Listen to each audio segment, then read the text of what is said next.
Do you need help finding the service tag on your Dell Inspiron? Well, I'll show you how.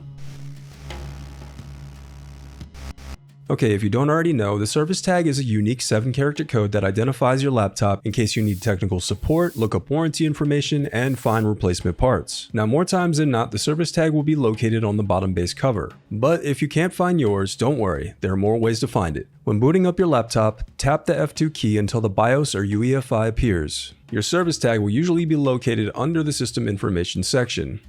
Another method is to use the command prompt. Simply type WMIC BIOS get serial number and press enter.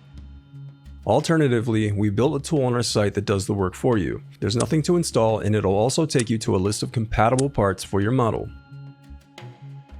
Lastly, you can download and install SupportAssist from dell.com/support. Once installed, the app will display your laptop's model and service tag. And there you go. Thanks for watching.